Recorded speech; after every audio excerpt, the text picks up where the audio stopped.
It looks like 2020 isn't a great year to travel, so let's start planning for 2021. Here are 5 destinations we think you will love.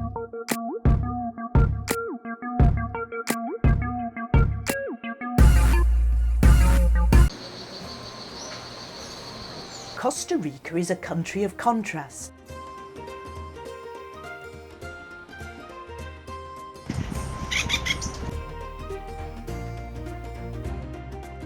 For a start, the busy capital of San Jose has an excellent girl museum and a beautiful neoclassical national theatre built in 1897. Outside the capital, the real gems await. The cloud forest in the Talamanca mountain range in the south contains gorgeous Los Quetzales National Park and much more. This green, moist, mossy region hosts a vast array of bird life, including many species of hummingbird. We're walking up into the cloud forest, looking for the elusive quetzal.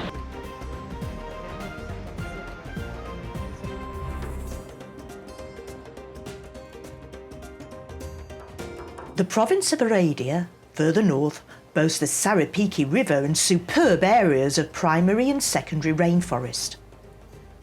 Some of these are in national parks, others on private property attached to eco-lodges. Here you can see a host of animals, including heaps of different frogs and lizards, and primates like the very cute Hoffman's two-toed sloth. So we have a boat tour. Boat trip down the Rio Sarapiquí, and it's really pretty.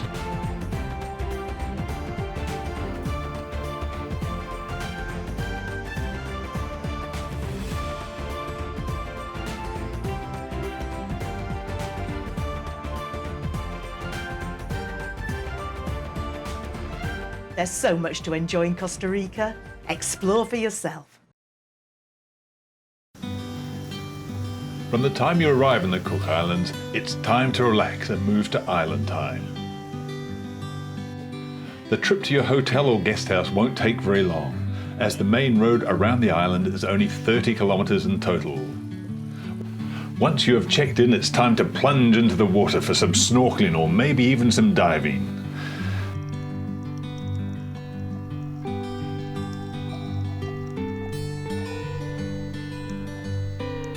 If you've got the sea legs for it, there's also game fishing, riding the ocean waves.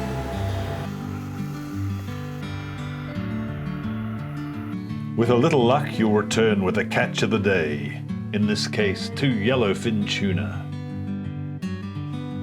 For those who prefer solid ground, there's the famous Saturday markets where you can pick up a bargain or even some fresh food for dinner.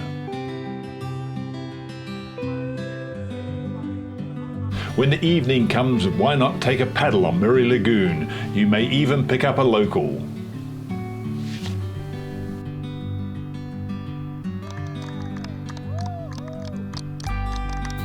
Then round out the day at Trader Jack's or one of the many other places to eat on the island. Maybe pull up a seat at the bar and enjoy a Cook Islands lager or check out the arse of the week. If you've got the time, spend a few days on Atataki Island, a little piece of paradise, a 1-hour flight from the main island of Rarotonga. Once you've checked into your beachside accommodation, had time to relax, then you can go and explore the lagoon.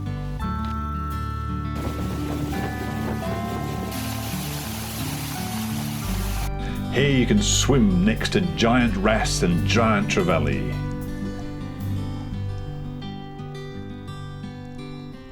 Or maybe even spot some giant clams or other wildlife on the outer islands of the reef. Why not get a motorbike license from the Department of Justice and go for a spin to the highest peak on the island? And then, to round out the evening, have an island night to remember at the Tamana Beach Hotel. As the sun goes down on your last night, you'll wish for just a few more days in this island paradise. You'll never be bored in Barcelona. This bright, bustling city is made for enjoyment and entertainment.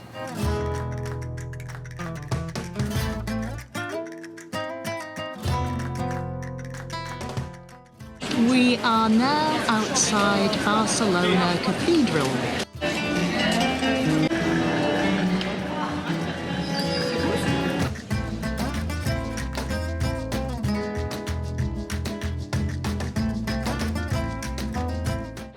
We're walking down the main street now, hopefully heading for the coast.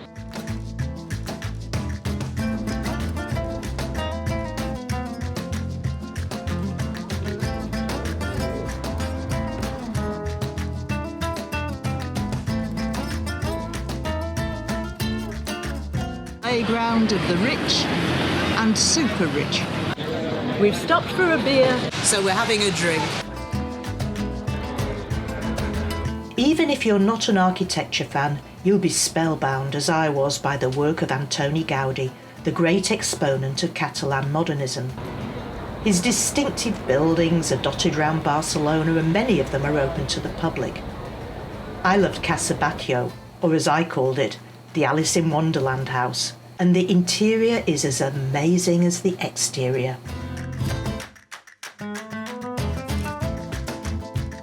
The blue tiles, curved walls and exterior mouldings summon up an underwater paradise. But the place you cannot miss, and Barcelona's prime tourist attraction, is the Sagrada Familia. This place had me in tears. It's so incredible. It rivals the Taj Mahal as the world's most beautiful building. This basilica began construction in 1882 and is still not finished. If you go nowhere else in Barcelona, go here. Barcelona, it's blooming fantastic. South Africa's Kruger National Park is the biggest in South Africa and one of the world's greatest and largest wildlife sanctuaries.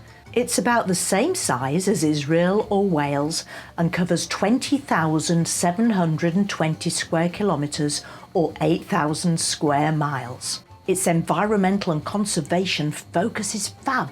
The staff there really care about the animals. Visiting Kruger is easy as there's accommodation to suit all budgets, from campsites to luxury lodges. The advantages of staying in Kruger are that the wildlife is habituated to tourists, so although you must remain on the tracks, there's heaps of it.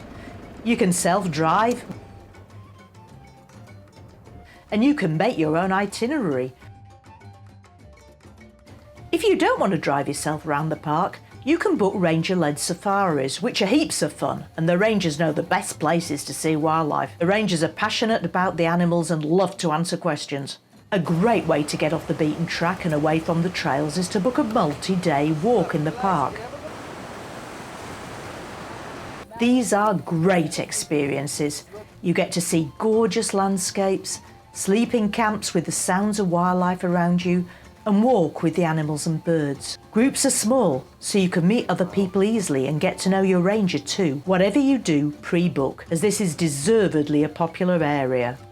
However you get there and whatever you do, I can't recommend this place highly enough. It counts among my most magical wildlife and nature experiences. From the moment you arrive in the Kingdom of Bhutan, you know you're in a place that's a little magical. There is no mass tourism here, as you have to pay $250 a day to stay here, whether you stay in a tent or a luxury spa. So it's easy to immerse yourself in this pristine place.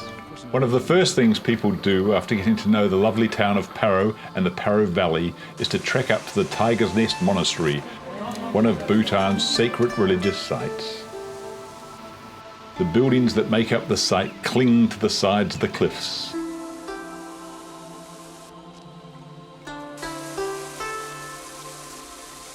A popular activity is trekking.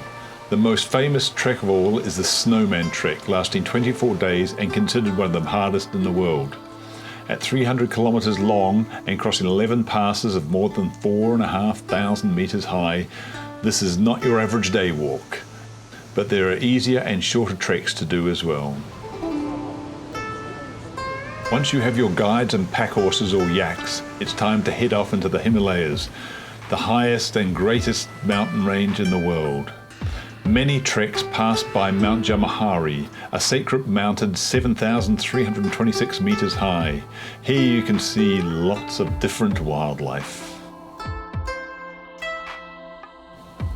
Many treks pass through villages and we stop to watch the local darts comp.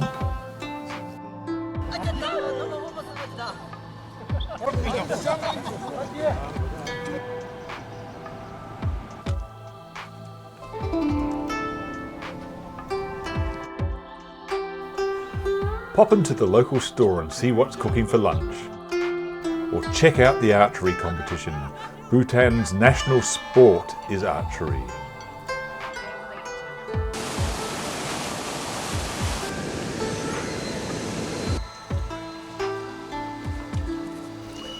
Back on the trek, the going gets steeper and we approach the snow line. We enter a winter wonderland.